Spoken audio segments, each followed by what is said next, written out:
Hey, this is Dr. Drew, and you were listening to This Life with Bob Forrest and Dr. Drew. Here we are.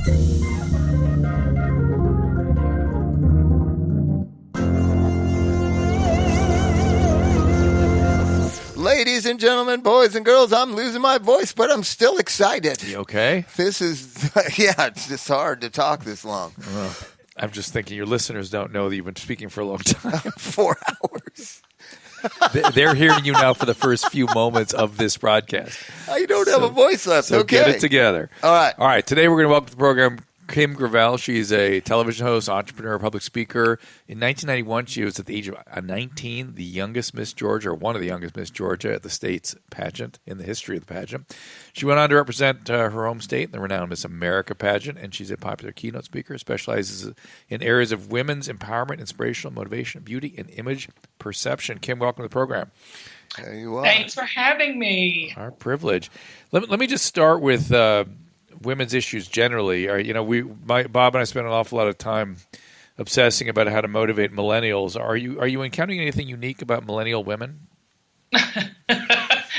Yeah, I big bet. time. Yeah, I love the millennial conversation. I get in trouble with millennials by having the millennial conversation, but it's millennial women. It's a dichotomy, Dr. Drew, because on one end it's this sexual freedom and you're texting naked selfies of yourself to boys and you're trying to woo them with your sexuality, and on the other hand, we've got this glass ceiling, and so you're the sex object, and then you're trying to break the glass ceiling. In the middle of the road, middle young women are like, where do I fit in? You've got your role models of Hillary Clinton on one side and Kim Kardashian on the other, and that is a big swing. Talk about right and left. That is a large territory to cover. And let me ask, these women that you're talking about that are sending these pictures, what age group are you talking about there? Dr. Drew, as early as 10 and 11 years old. Okay, so you need to start educating women. I don't know about Georgia, but in California, every time they ask for a picture, send a picture, or hold a picture, each one of those is a felony child pornography. Each 5 years. Each 5 one, years in the state of Georgia. Each one is a separate charge. Yep. Every time they send a picture. And in this state, at least, you'll be forever on the sex offender list. You will not go to college. You will not get a job. And when I told kids this in high school, with Lisa Stroman, who's also been on this podcast, they went, "Oh, you're being too authoritarian." Like, no, it's not. These aren't my laws. These are the laws of the state of Atlantic, California. And then they went, "Oh, you're hiding that from us. The government's hiding it from us." Like, no, that's the law. You just didn't know it. How do they respond when you tell them about that? Well, and I don't tell them. I have a family prosecutor that I always bring when I'm dealing with something like that, because that's not my background. She brings the authority with her. I do too. I bring Lisa Stroman. Yeah. That's really not my gig. I'm more interested in their emotional and mental and self-image well-being, because it is a very confusing world for women in general, but much less these young women who, quite frankly, Dr. Drew, this kind of stuff is coming after them. It used to be when I was growing up, we went outside and we played at 10 years old until, my mom hollered to come in and have a home cooked meal with the family. Now everything is so in transit. These kids are so busy. They're under so much pressure in their schools. Their parents are practically absentee. And so they have to have a voice, leadership, some kind of guidance to know exactly where they fit in and how they fit in and how important they are and special and gifted and unique. And so, I don't tackle the legalities of it as much as I do the emotional and self-image that they hold about themselves. Yeah, Does that make sense? Oh, yeah, I get that. And it's something that I always, asked about frequently, and I still don't, because I'm not a female, I don't quite get why they subjugate themselves to the male, particularly at that age. But even later, they want to claim behaviors that men do sort of instinctively we'd rather not do. You know what I mean? Like somebody was telling me, I think it was Catherwood was talking about Amy Schumer, and he goes, she insists on being the promiscuous, alcoholic, drug addicted, and doing all these things that men do because, hey, we can do it too. And he goes, look, I used to do that stuff, I did it because my body told me to do it. I wish it didn't. I don't feel good about it. You shouldn't be claiming what's the worst about the man, but they do. Well, and in these, I don't know any girl that feels good after doing that. I mean, I am a girl, and I've not always been Susie Sunshine either. I've made my mistakes. And you live. I always tell the young girls, this is very graphic, but I say, your vagina really is your power. Yeah. It really is for a long, long time, because that is something that I think is very sacred and very intimate and should be earned and not just thrown away and given away like, you're throwing a dog a bone. I mean, you should really have to work for that. And it's not about being religious or holy or even a virgin. It's about having that self-image and that control over yourself to say, you're going to have to work for this. You better put a ring on it, Beyonce, because you're going to have to work for this. You made me laugh. The vagina is your power for a long, long time. Well, and I was going to say the other word because the P and the P, the alliteration really goes well, but I will save you that graphic, that graphic wordage. Do they respond to you? Do they respond to you when you tell them that? Yeah, it's almost like they know it instinctually that that's the case. But I think society and your body, just human nature, I mean, it feels good. So they want to go for it. But to have that restraint and have that discipline and have that chase, the chase is so huge. You guys are two dudes. You get it. The chase for a dude is everything. And quite frankly, you're very simple creatures. Oh, yeah. I've said this. I say this to women all the time. Oh, yeah. Feed you, have sex with you, and build your egos. We've got you for life. I mean, it's very easy. That's it. It's very simple. No, I think women are sort of deflated by how simple men are. It's like, really, him too? He's just that simple. It's like, no, they're very, very, very. Women are like flight deck of a 747. We're just hamstrung a wheel. So there's something that I love that. I'm using that one. There's something that's always interested me multi-generationally is how men are kind of, there is a commonality of men and there's a camaraderie amongst men that doesn't exist amongst women at that age of, say, 15, 17, 18 to 28, 30, they 32. Turn on each other age 12. They turn on each other. Then that's the objectification of the society. That's what the Kardashians are. They will not be the Kardashians 20 years from now. No. When they all look like their mother, they will not be able to objectify themselves the way that they do. And I find it disgusting that mothers and other women and young women support that. As a man, I find it offensive. Wow, I like you. Well, I just had a daughter and I've reclaimed everything. Yeah. Every man should have a daughter because you really see women in a different light when men have daughters. And I totally agree with you. I say this all the time. Really, men haven't changed since the dawn of time. You guys are really, like I said, you're very steady eddies when it comes to what your desires and needs and wants have been. I think women are the ones we can't freaking make up our minds. We can't decide who and what we are and how we fit into society. Look, women have always been the backbone, the neck bone, the tailbone, the hip bone. We've always been that steady grounding for a family, and even in communities and even in business. I see, it's the old-timey secretaries that really made the business go. It's now the personal assistants. It's now these women in corporate America that are making these businesses really hum. But for some reason, we can't break the glass ceiling, so to speak. We can't get past our sexuality and use it as power and not as just a pawn to get what we want. Because women are complicated, gentlemen. We're not easy. There's nothing easy about us. And we'll turn on you in a heartbeat. We're like vipers. Turn on each other. We'll turn on anything and everybody, depending on what time of the month it is, or if we need, whatever we need to get. I mean, that's just women. That's how we're built. That's how we're made. What I want women to understand is it's not about body image or trying to get a man or keep a man or whatever. If you'll be who you were created to be and stand in your purpose and what you've been put on this planet by your maker to be, you'll have so many men flocking to you, you couldn't beat them off with a stick. You'll have so many opportunities in business that people will not be able to get rid of you or fire you or pay you less. because you'll be so irreplaceable. And that's what I try to teach. That's what happened with me. I'm going to be real honest with you. When I got that about myself, I took off like a rocket. Well, explain again what that is. I'm not sure I caught it.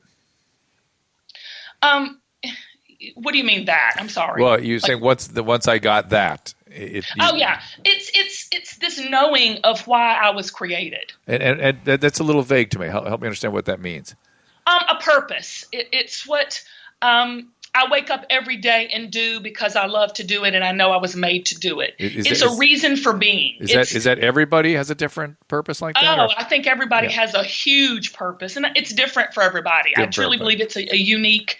I want to say the word call or occupation, for lack of a better word. Not so much a vocation, but an occupation where there's something that you are gifted and talented to do.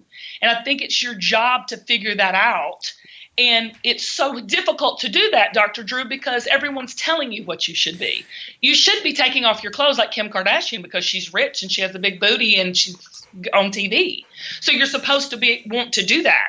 Because really, that doesn't take a lot of talent to do that. So if I just show my booty on Instagram, I'm going to be like Kim Kardashian. Well, let's go back just 2 generations, 20 years.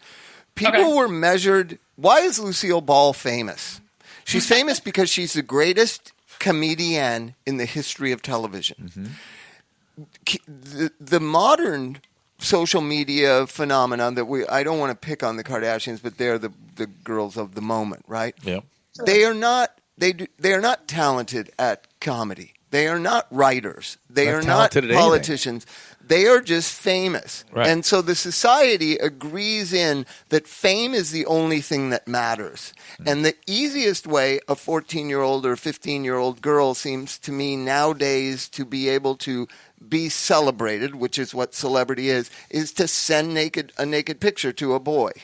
Do you understand what I'm saying? They don't even sense it as the objectification of themselves. They just see it as some sort of celebration of self. Do you understand what I'm saying, Drew? Yeah. And we've got to move away from this. We've got to. The sad thing about it is there's a lot of bodies laying on the floor after the fame is over. There's a lot of murder, death, kills after the fame is gone because fame doesn't fill you up. And neither does a roll in the hay. But what will fill you up is when you get up and you accomplish something, or you master something, or you learn something, and you put your hand to something that is what you're made to do. That's why I'm interested in your. I read your bio thing about the ugly ducklings. I love that because the ugly ducklings are the ones achieving goals academically, as in sports, in music. Because they're not the objectified, sorority sister or prom queen. They are the ones achieving the goals that young women should be achieving, and then just genetics kicks in. Happened to a lot of my friends. Louisa was a tomboy, and then at 20, just like, whoa, here you go. She could be a model. Yeah. But she was sports. You know what I'm saying? Yeah. And we're getting away from that. And the only real successful people I know are people that were ugly ducklings in high school, to tell you the honest truth, because they're the ones fulfilling the goals of middle school and high school, because everyone else is caught up with social media and being fabulous. Do you understand? Yeah. I totally get it. And you're dead on, because it's easy to do that, though, right? It's very easy to be an internet star. I get so tickled because I'm in TV, and that's a whole nother podcast. That's a whole nother world. God love them. But I mean, it's like a flavor of the month. It's the hype of the moment. I know so many successful women that aren't even highlighted in the media. I mean, I'm talking multimillionaires, women that are built companies from the ground up, women that are beautiful and they're gorgeous.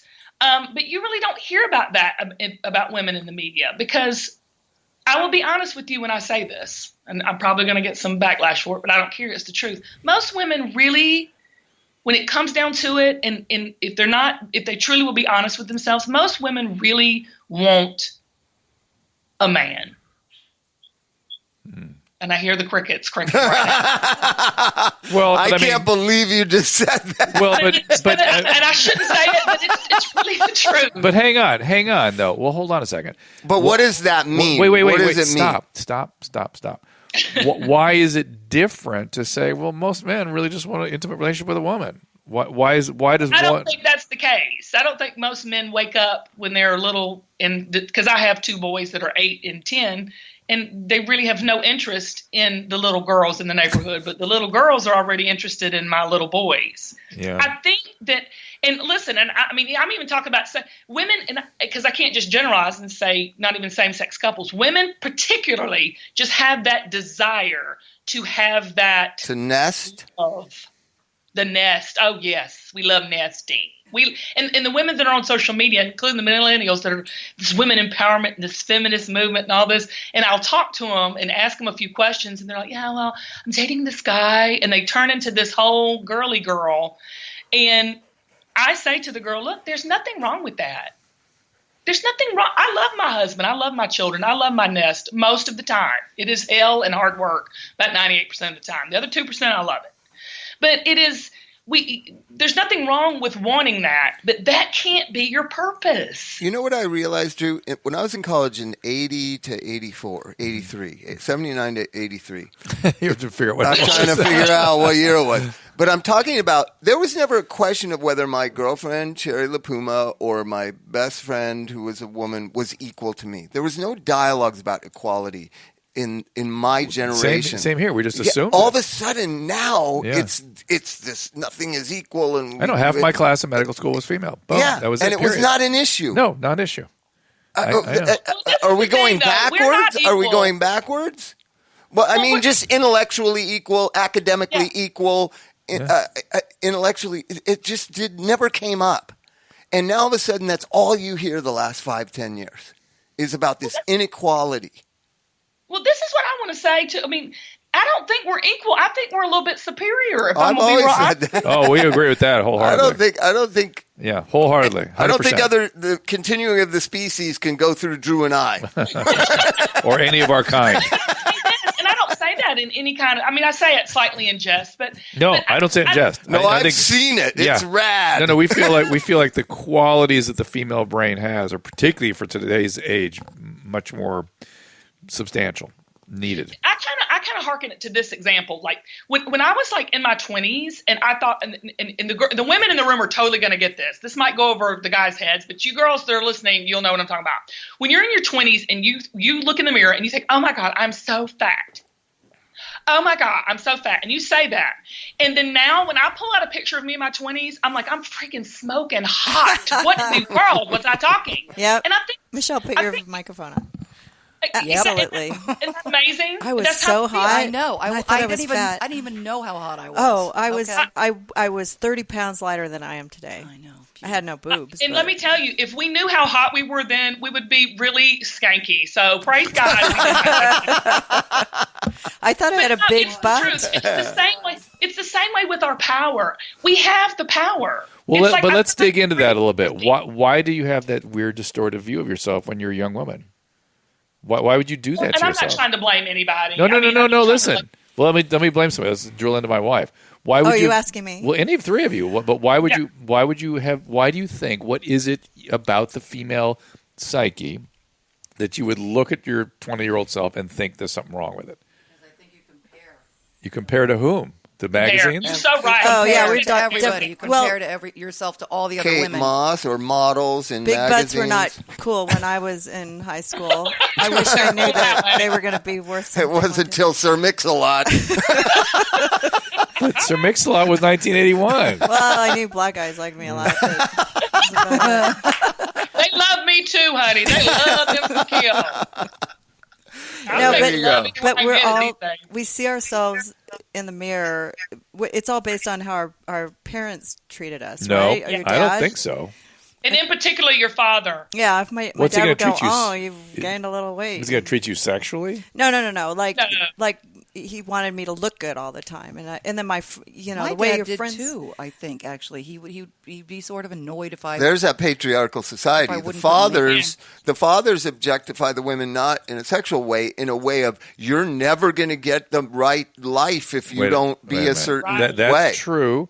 However, I can only imagine either of you that your father said that to you once in your entire life. My dad told my twice in your entire life. Yes, and you made it a huge deal. No, my dad would tell me when I. My dad would say that my sisters were fat. Really? Yeah, yes. It was a thing. Let me say this too. My dad would say to me, I think this is when it clicks in, because I don't want to give dads a bad rap, but dads have so much power in their young daughters' lives. Yeah. They don't even begin to know. Yeah. Dads who take a passive role in their daughter's life are really failing as a father. What do you mean by passive? Just letting mom run the house, letting mom speak whatever she's speaking into her daughter, not really having these conversations with their daughters, not talking about sex with their daughters, not showing. For me, I remember opting my father. out. This was a sense that. I feel that. Yeah. But you're so right. And this was a big turning point for me. I remember one time I had gained some weight. It was after I had my first baby, and I put on like 50 pounds, and I just felt horrible about myself. And I didn't look bad. Looking back, I didn't look bad. I'll take it now. But looking back, and I went over to my father. I remember my mother was not home. I had my infant son. And listen, I was in my 30s, gentlemen. And I was sitting there talking to my dad, and I was crying because I didn't have anybody else to talk to. My mom was gone, and my dad was retired. And he looked at me, and he said, "Babe, you're not a fat girl. You're just living like one."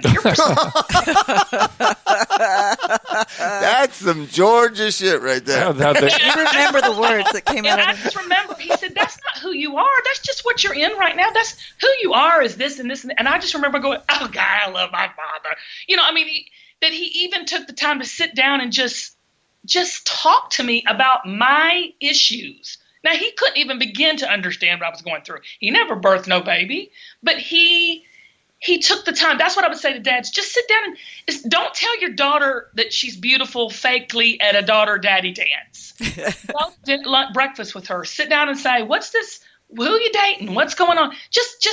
Just be her boyfriend. Engage and get engaged with your daughter. Just be her boyfriend so she doesn't have to really look for that kind of validation outside. Why are girls so insecure, though, in high school? Like, I'm looking back and thinking I'm so different now than I was then. And it's just, is it the hormones or what is it? Drew? Kim? I just had a set of nuts in high school, and I didn't know what to do with them. I was really ballsy in high school and I see a lot of girls that want to be out there and doing something. I didn't know what to do, so I just protested the football team because I was in the orchestra and I was a total geek.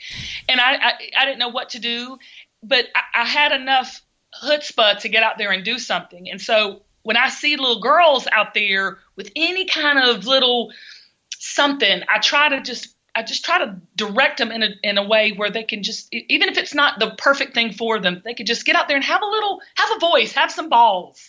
Does that make sense? Yeah, sure. And Susan, what did you ask? The what? Well, I just feel like is there a biological reason insecure. that the women are so insecure? Well, that's what I was trying to get at. That ultimately there has to be something genetically or biologically that just as a sort of as a posture or a position or a motivational priority. You know, we when we're growing up in adolescence, whatever that biological priority is what comes through. We can't screen, our frontal lobes are shut down. We can't screen much of it out, so it all just it just manifests. And to sort of blame it all on society, it's like no, society just amplifies whatever is. It just makes things worse, or it fights against whatever our proclivities are. But trying to shut down the proclivities it's really hard to do that. I mean, doesn't society say that though? Say what? So the coming of age is 13, 14, 15. Yeah. Right? You're supposed to not engage in sexual activity, go to college, make something of yourself, and in your early 30s, after you've made something of yourself, then that's when you think about having children. Right. That's the norm. Okay. That's how my daughter is. Huh?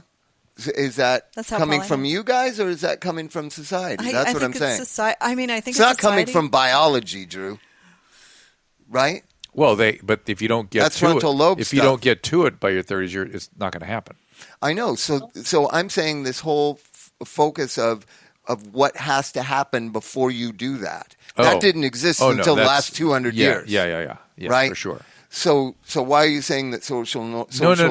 I'm saying that whatever, Susan was asking sort of, what were we asking? Why women are so insecure. Why they're insecure. They're insecure. It's the biology. Yeah, there's some biology there that society makes worse by showing them images and things like that. What about being brought into being able to procreate a human being? Isn't that happening?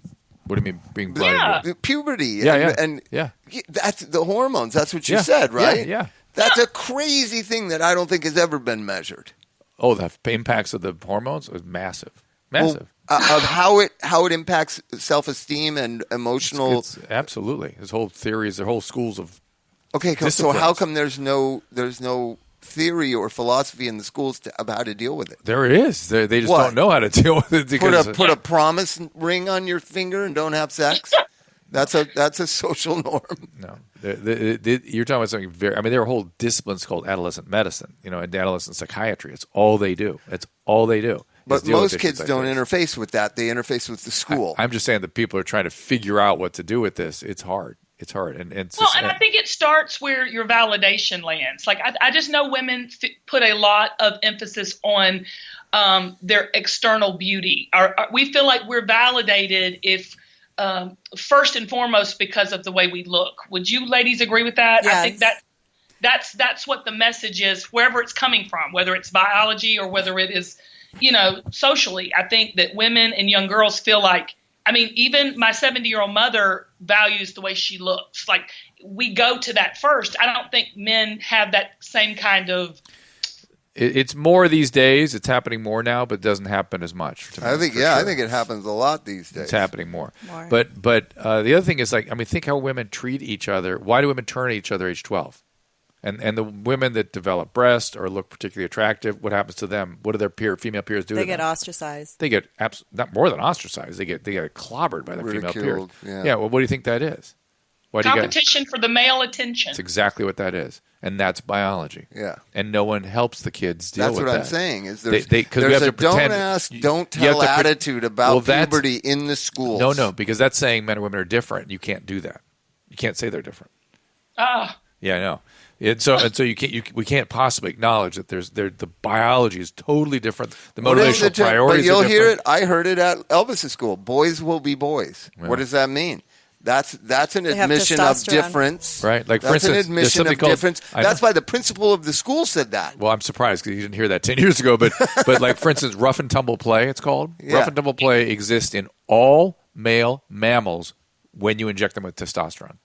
Once testosterone comes in, all male mammals engage in rough and tumble play. What is the thing about and none weapons? of the females do. What is the thing? Elvis has the thing now. What about like having something that cause and effect that shoots something? Well, he's obsessed with that. Yeah, it's at a distance. Things at a distance. Like, well, we're designed. The one thing we do more than anything is throw. That's one thing we're evolved to do. That other nothing he had else a bow and arrow out this morning. Yeah. Girls aren't going with bows and arrows at 7 years old. No.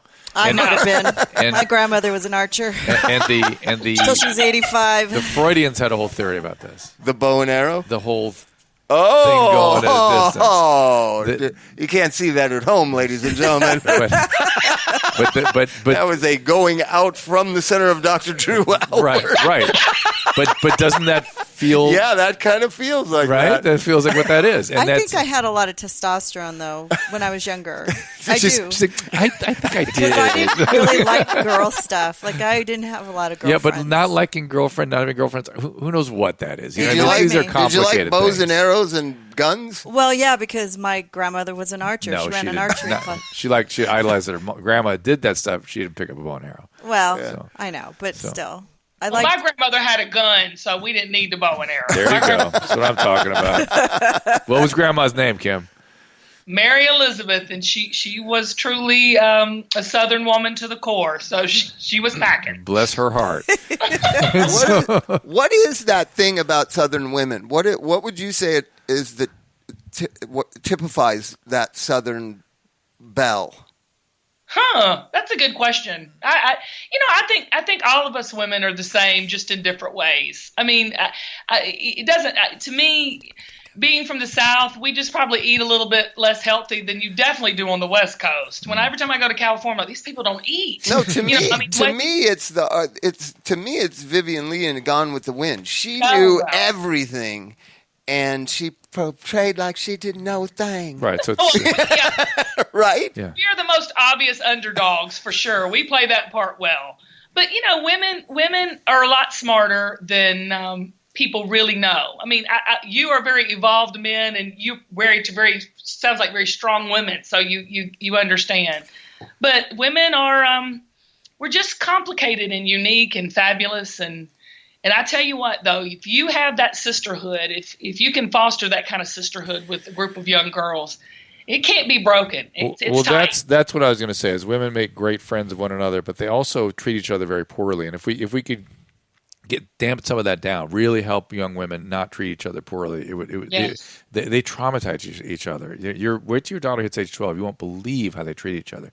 And we need each other. And you do, and you make great friends, and you have certainly a deep capacity for intimacy with your female peers, and it determines your mental health to a certain extent. So I agree with you 100%, Kim. We'll be back in a second. All right, it is fall and your immune system is about to get tested, everybody. Not only does the changing weather mark the start of cold and flu season, it's also back to school time when kids become walking petri dishes. While catching something may be inevitable, there is no excuse for letting yourself get dehydrated in the process. So when you're wiped out with cold or flu, the first piece of advice always to drink plenty of fluids, but we seem to forget that. Now, once you've started feeling dehydrated, it's already too late for water or sports drinks. Rapid rehydration requires the proper balance of sodium, glucose, and water, and nothing gives this like Hydrolyte. Hydrolyte's formulation is based on established, proven science, and it is the simply best rehydration product I've found in this country. Hydrolyte comes in great flavors, orange, berry, lemonade, and it's available in a pre-mixed drink, a powder, or what I prefer, those effervescence tablets. You just drop them in a glass of water or a bottle of water. Off you go. It's like your own portable IV, but you can do it enterally. Compared to sports drinks, Hydrolyte delivers up to 4 times the electrolytes with 75% less sugar. Hydrolyte solutions are appropriate for all ages, and each bottle or package includes easy-to-use, easy-to-follow instructions.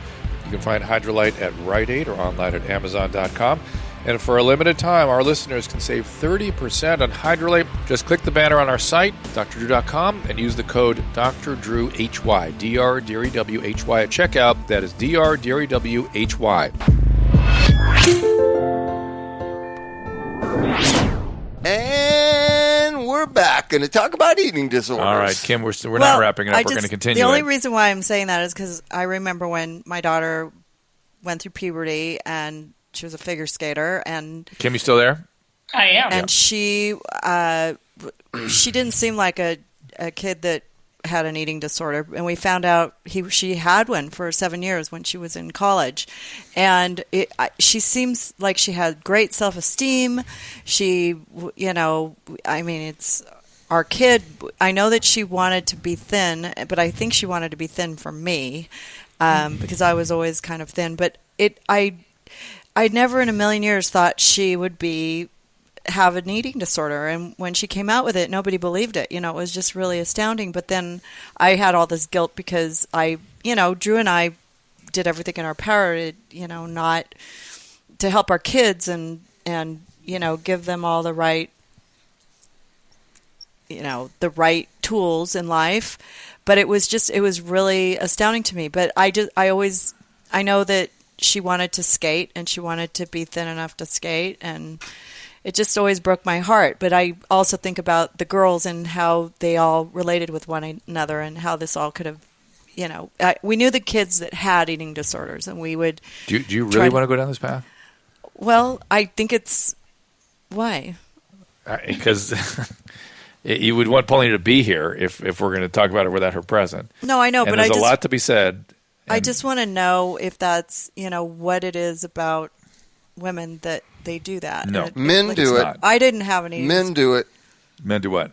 Have eating disorders. Oh, sure. For sure. I think it's more prevalent than people know. It's coming across now with the exercise, yeah. buff. Yeah. But in my generation you had to be thin if you were going to play music. You look at Dave Gahan, you look at Perry, you look at, everybody's got to be skinny. Yeah. And it's all modeled after Keith Richards, Mick Jagger, Paul McCartney, Iggy Pop, right? I've met all 4 of those. They're all 5 feet tall. It's not that hard to be thin when you're 5 feet tall. I would love to ask Dr. Drew about this because from a medical standpoint, because I've dealt with this with so many girls that come down the pageant modeling beauty path that I'm in.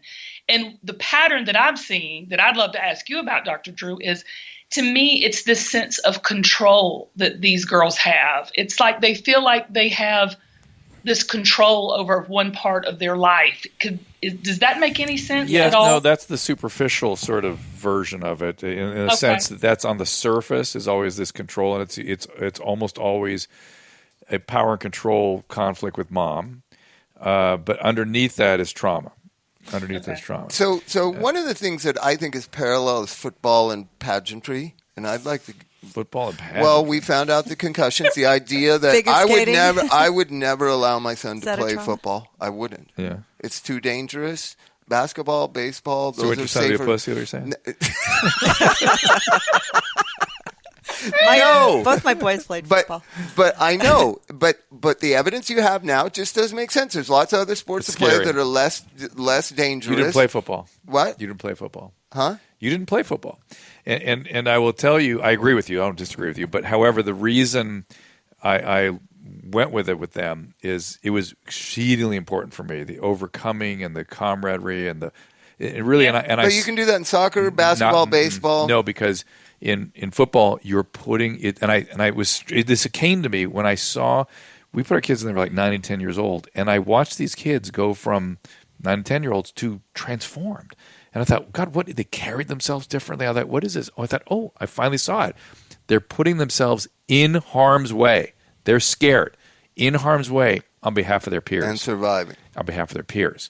And as a male, putting yourself out there in danger on behalf of your peers in a controlled way, extremely transformative. I know it was important for me. I watched it happen to a bunch of kids. And every parent can decide. I'm just saying, and I'm not saying, big movement. And it may not be worth it. Listen, it may not be worth it. I get that. But I'm just saying it has its own sort of quality to it. You almost can't get any other way other than military. And I don't particularly want them in the military necessarily. Okay, so then the pageantry came as the other side of it. When you see, that TV show in tiaras, right? Toddlers and Tiaras. TV show in tiaras. Whatever it's called. I have it on DVD. I like it so much. Wow. Because it's a study in the sickness and disease of the parents. Is that not correct or not?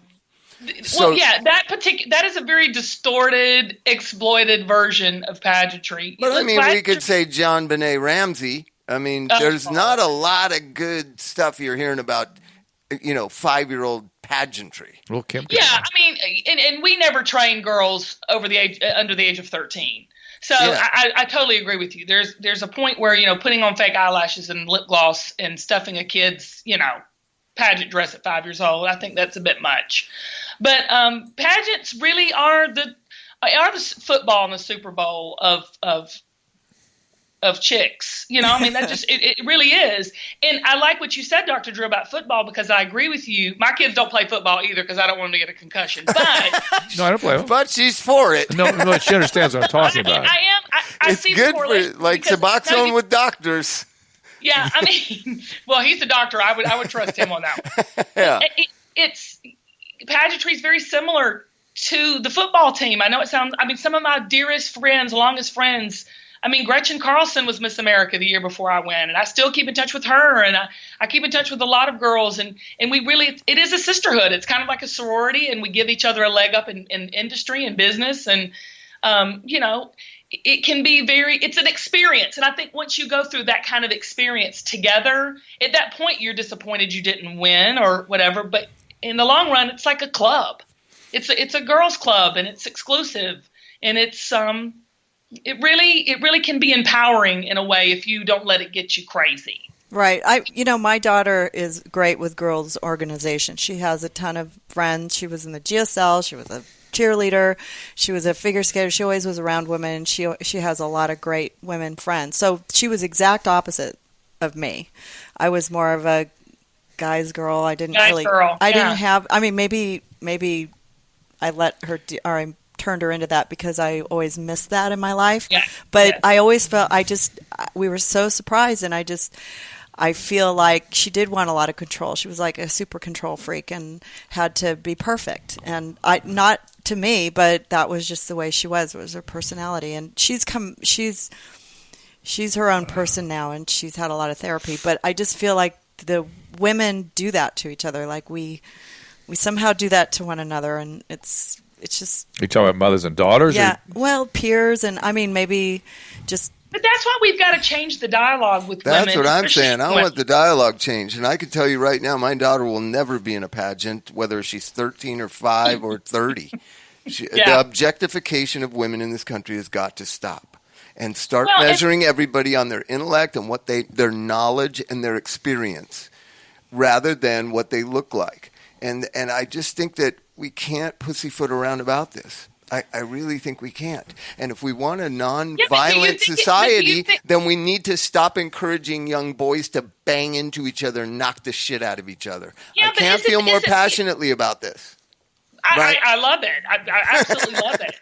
So we complain about our society, yet we let 5-year-old girls dress up like prostitutes and be in pageants, and all the parents sit around and watch. We let our 8-year-old and 10-year-old children beat the shit out of each other in MMA or football. I love and all then of we it. And then we say we're a violent, objectifying society. I love It's all of kind it, of though. crazy, Drew. I know. Well, Yeah, but is it more about, is it what they're doing, or is it the intention and the motivation and the heart behind it? I think we have a lot of do and not a lot of real dialogue and real leadership and real parenting. That's true. And That's true. we need to start caring about our kids and not what they do and achieve. There you go. We're What raising about, human beings. Oh wait, Drew was trying to measure that. I think that's right too. Yeah, but then how do you get your But kid then into how do you get your Columbia kid to University? achieve? That's Right? the problem. How do you get them into that great school? But it's a fun thing. The school systems stink to me. I'm sorry. I could just go on for Common Core and all that. It's not teaching these kids anything except how to pass a test. We've got to teach them how to think and how to make decisions and how to be morally conscious. Now we're on the same page. And that's what I think. But I think as adults need to have some sort of – we can't keep claiming that our society is going to hell in a handbasket, not take responsibility for what we're all contributing to it. Well, then maybe we need to teach the adults too, because I've never seen so many grown adults that can't reasonably think in a common sense way. Common sense is not common anymore. It's absolutely insane how people say, I don't know how this happened. Well, because you did A, B, C, and D. That's how it happened. But both of you gave examples of pageantry and football as examples that your children have these great long-term relationships. I have a 30-year-old son. He was playing music amongst the community. He's still friends with all those people. All the things you said that pageantry and football creates, my son had. He was neither in pageants nor in football. Friendships and bonds of young people will last a lifetime. Michelle. Right? But it sounds like all of our kids had very present and mature and loving parents. Well, we got that wrong. We're trying our best. I hear you. No, but I think it's that we want for our children to have these things. And I guarantee you, my parents didn't give a shit what I had. I come from parents who didn't give a fuck what happened in my life. And my life, I found Heroin. No, that's not the only thing I found. You always minimize. Like, I found community. I moved to another city. I found friends that I've had a lifetime. Yeah. And my parents didn't steer me in any different direction. I played sports because other cool kids played sports. Right. It wasn't my parents driving me to do things. Right. And I think we got to consider this stuff. No, but that is a point well taken. It takes a village. No, Really but I does. think Bob is making a very important point, is that we somehow this parenting age group felt they had to micromanage everything in the kids, and I think there was a lot of feeling that you keep them busy and keep them in sports, they're going to be great, they'll be fine then. Yeah, but our parents weren't doing that. Maybe your dad was. I know. I remember the cool kids played baseball, hardball baseball. When I was like 10 or 11, I went to the field where they did it, and I asked, is there a thing that you sign up for this? Then I went and told my mom, I want to sign up for this. I totally get it. Parents are signing up for their unborn children's things now. I get it. But this is where the individuality of your kid comes in, because that's what I'm talking about. Not to bring it back full circle, but I'm going to. There's some kids that, like my son, is naturally gifted in basketball, so I'm going to encourage him in that area because he has a gifting and he really is good at it. And just because you can afford to put your kid in the basketball camp or and pay for them to sign up before they're even born doesn't mean that's going to be his gifting and talent. We need to look at these kids as individual human beings and not as puppets and what we want them to be. And that's hard as a parent, and I admit that, honestly. It's hard to look at my kid and go... Well, that's what we did, and we did everything we could to let them pursue their dreams. But we still aren't perfect. You can't... No one's perfect. And kids have a lot of pressures on them outside of the home. Some of the kids, the things that they're seeing and dealing with. I mean, and Dr. Drew, I know you can speak to this, but I mean, I see the cell phones. I see the pictures. I see the pornography. Yeah. I see the aggressive behavior, the text, the bullying. It's really, we didn't have to deal with that, y'all. Yeah. We really didn't. That's true. Thank God. No, that's absolutely true. The kinds of things that are being confronted are different and dangerous and problematic. And younger. And we're seeing porn addiction at age 10. I can't believe that breaks my heart. I just want to cry. Yeah, we're seeing kids kill themselves when their girlfriend pulls a prank on them. Yeah. Did you see that a couple weeks ago? Yeah. Unbelievable. So how do we do it? We need to all move towards the center and kind of have these dialogues. That's all. It's that. We're all trying to do what's best for our kids, right? That's really ultimate. It's all motivated from a good place. But it's all trial and error too. And right, there's not a lot of good evidence, there's an evidence basis for what we should and shouldn't be doing. Except one thing that is pretty clear, a bad thing, is whenever we're compensating for what was or was not delivered to us during our own childhood, it ends up being excessive one way or another for the kids. And I think and there's always some kind of excess. I'm sure parenting goes through historical trends of being over, what's the book, The Fourth Turning? It's out there now. They were showing how we go through these 4 cycles, and it's due to the parenting. And these have historical sorts of antecedents to it. There's nothing new. This is not something new. In any event, Kim, now we do actually have to wrap it up. There you go. Really appreciate you being here. Thank you so much, Kim. Challenging us a little bit, and we will look for you. Is there a Twitter handle? Is that at Kim Gravel? Everything's Kim Gravel. All right, Kim. Thank you. We'll see you soon. That's another day. See you later. And we'll see you all next time. Remember, you can find all these podcasts at drdrew.com. The Dr. Drew podcast, the This Life podcast, and the Adam and Drew podcast, which is available 5 days a week. Find them all on iTunes and rate us 5 stars. Subscribe and get it first. And if you're really happy, click on the Amazon banner at drdrew.com to help support the show. We'll thank you for it. If you join the email list via drdrew.com/contact, we'll send you a weekly infusion newsletter with Dr. Drew's news. We're so grateful when you get in touch. We read all your emails and we'll bring you the subject matter you want to hear about. You live.